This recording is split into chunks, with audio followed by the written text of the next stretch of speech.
AK41 news, आपका हक हमारा मकसद। आज social democratic party of India SDPI के जरिए शहर के अलग अलग हिस्सों में चौक चौराहों पर आकर आवाम को सियासी तौर से बेदार करने का काम social democratic party of India corner मीटिंगों के जरिए से कर रही है। आप लोगों को बेदार करने के लिए, आप लोगों को अपने हुकूक समझाने के लिए, आप लोगों के अंदर सियासी शऊर पैदा करने के लिए हम लोग आपके दरमियान में अलग अलग वक्तों में अलग अलग चौक चौराहों पर आ रहे हैं। ये हमारा अपना शहर है, ये हमारे अपनी जिम्मेदारी है कि हम अपने अपने इलाकों से, अपने अपने महल्लों से अच्छे नुमाइंदे, तालीम याफ्ता लोगों को इस वक्त मौजूदा दौर में सियासत करने का मौका दे। ये social democratic party of India SDPI ये चुनिंदा नौजवानों की एक जमात जो आप लोगों के लिए एक नई सियासी पार्टी है, लेकिन इस सियासी पार्टी में शहर के पढ़े लिखे नौजवान, डॉक्टर्स, टीचर्स, वकील और अच्छे अच्छे डिग्रियां हासिल करने वाले इस शहर की social democratic party of India में मेंबर बनकर अपने आप को बेदार कर रहे हैं। हम आप लोगों के दरमियान में एक मकसद लेकर आए हैं, एक पैगाम लेकर आए हैं कि ये सियासत जो साल के 12 महीने और 5 साल शहर के लीडर आप लोगों के दरमियान में करते हैं, लेकिन social democratic party of India एक जिम्मेदारी के साथ सियासत करना आपको सिखाना चाहती है। एक हौसलामंद सियासत और एक सियासी तौर से आपको मजबूत प्लेटफॉर्म फराहम कर रही है। इसलिए इस इलाके की, खास तौर से इस्लामपुरा इलाके की आवाम से मेरी अदबन गुजारिश है कि जहां पर आप लोगों ने अब तक अलग अलग सियासी लीडरों को, सियासी जमातों को सियासत के नाम पर जो मौका दिया है, वो आपके सामने जाहिर है कि आपके मौका देने के बाद इस शहर के लीडरों ने आपके इलाके के साथ और इस शहर के साथ क्या गद्दारी और क्या मक्कारी की है। इन सभी हालात को देखते हुए हम लोग आपके दरमियान में आए हैं, आप लोगों को सियासी तौर से बेदार करने के लिए कि आप अपने अपने इलाकों से उम्मीदवार जो आपके अपने इलाके का हो, ऐसे उम्मीदवार को उम्मीदवारी करने का मौका दे और उसको एक मशवरा करके आगे लाए। अब किसी दूसरे इलाके के उम्मीदवार को आप अपने इलाके से उम्मीदवारी ना करने दे। ये तमाम तर पैगामात, ये तमाम तर बातें लेकर social democratic party of India शहर के अलग अलग हिस्सों में चौक चौराहों पर जाकर शहर की आवाम को बेदार करने का काम कर रही है। इसलिए मेरी आप लोगों से गुजारिश है कि आप social democratic party of India से जुड़े, इसकी आइडियोलॉजी को समझे।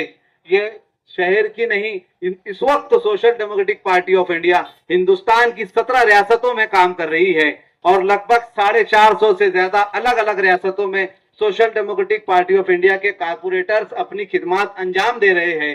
इंशाअल्लाह आप लोगों का साथ रहा और अल्लाह का फजल और करम हुआ तो इंशाअल्लाह इस शहर की सियासत में social democratic party of India भी एक नया बाब लिखेगी और इंशाअल्लाह हम इसके लिए इसके पाबंद है। इसीलिए आप लोगों के दरमियान में आए हैं कि आप अब अपने अपने इलाकों से पढ़े लिखे नौजवानों को मौका दे और ऐसे नौजवान जो सियासत में दिलचस्पी रखते हैं उनसे हमारी गुजारिश है कि आप लोग अब social democratic party of India का साथ दें, social democratic party of India से जुड़े। इंशाअल्लाह ये शहर हमारा है और इसको बचाने का काम इंशाअल्लाह हम ही करेंगे। इतना ही कहकर मैं अपनी बात खत्म करता हूँ। वाखिरु दावाना अल्हम्दुलिल्लाहि रब्बिल आलमीन। यहाँ मौजूद है और हम लोगों ने जैसा कि ऐलान किया था, social democratic party of India Malegaon शहर के मौजूदा लीडरान की बदनुमानी, इनकी भ्रष्टाचारी, इनकी मुफाद परस्ती और आवाम को बेवकूफ बनाने की पॉलिसी को बेनकाब करेंगे। हमारे वादे के मुताबिक हम आज इलेक्शन से बहुत पहले आवाम के दरमियान पहुंच रहे हैं और आवाम के दरमियान में जाकर हम ये बता रहे हैं कि किस तरह बिजली कंपनी में कमीशन खोरी का कारोबार जारी है, किस तरह किरीट सुमैया के नाम पर मालेगांव शहर के आजी और माजी एमएलए खामोश है। किस तरह जन्म दाखिले मामले में इनकी सोची समझी साजिश के तहत बेगुनाह लोग गिरफ्तार है, और एक ऐसा गुनाह अगर किसी ने बोगस जन्म दाखिला बना भी लिया है, कानून के मुताबिक 2 से 3 दिन की सजा और ज्यादा से ज्यादा 1000 रुपया जुर्माना अदा करने के बाद वो छूट सकता है।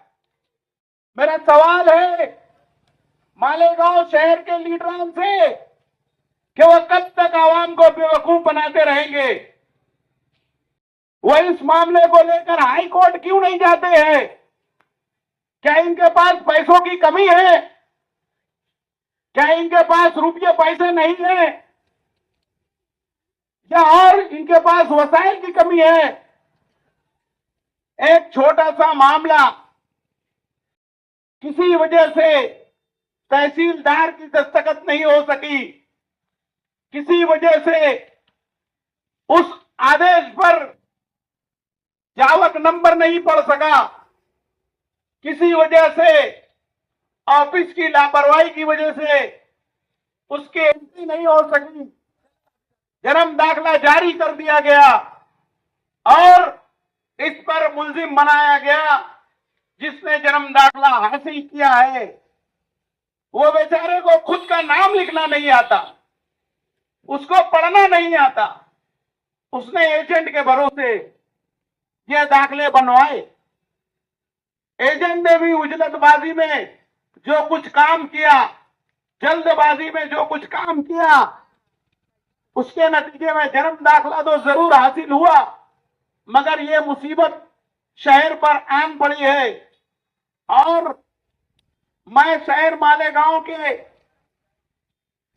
मेरे दोस्तों से, हमारी पार्टी के जिम्मेदारों से ये अव्वल दिन से कहता रहा हूं, ये कारपोरेशन इलेक्शन तक ये मामला लेकर जाएंगे और कारपोरेशन इलेक्शन की आचार संहिता के पहले पहले जो मुलजिमान जेल में बंद है उन्हें रिहा करने की कोशिश की जाएगी।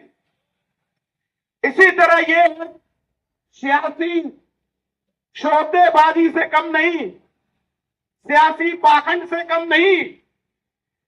मेरा सवाल है, अंडरग्राउंड ड्रेनेज के मामले में मालेगांव शहर के लीडरान खामोश है। वो क्यों ध्यान नहीं देते? नदी के उस पार वही ठेकेदार काम करता है, फौरी तौर से रोड को दुरुस्त भी करता है, जितना पाइप डालना होता है उतना ही गड्ढा करता है वो। लेकिन मालेगांव शहर में गड्ढा खोदने के बाद ठेकेदार, उसकी मशीनरी, उसके मुलाजमीन वो गायब हो जाते हैं। 8 दिन, 10 दिन, 15 दिन, एक महीने तक उनका कोई पता नहीं होता। एक ही कारपोरेशन में, एक ही जगह 2 अलग अलग कानून क्यों चलता है? ये मेरा सवाल है। जितनी लापरवाही से शहर के इस तरफ काम होता है, क्या शहर के उस तरफ भी होता है? हम भी जाते हैं, आप भी जाते हैं, लीडरान भी जाते हैं, ऑफिसरान और मुलाजिम भी जाते हैं। सब जाने के बाद इस चीज को महसूस करते हैं। मुझे बताओ, कोई सा भी एक रोड नदी के उस पार आप लोगों को ऐसी खस्ता हालत में नजर आता है क्या? नहीं नजर आता। ये मैं आप लोगों को गारंटी से कहता हूं।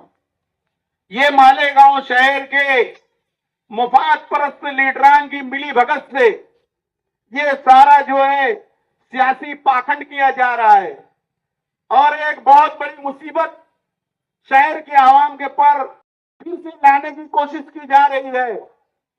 कल जुमेरात के दिन ही मालेगांव शहर के प्रांत ऑफिसर, निवडणूक निर्णय अधिकारी और रिटर्निंग ऑफिसर ने एक प्रेस रिलीज जारी की है जिसमें उसने कहा है कि अपने नामों की तस्दीक करे।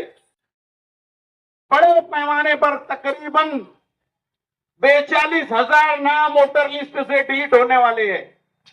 इसलिए मालेगांव शहर के सभी लोग बेदारी का मुजाहरा करिए। अपने नामों को कटने से बचाए।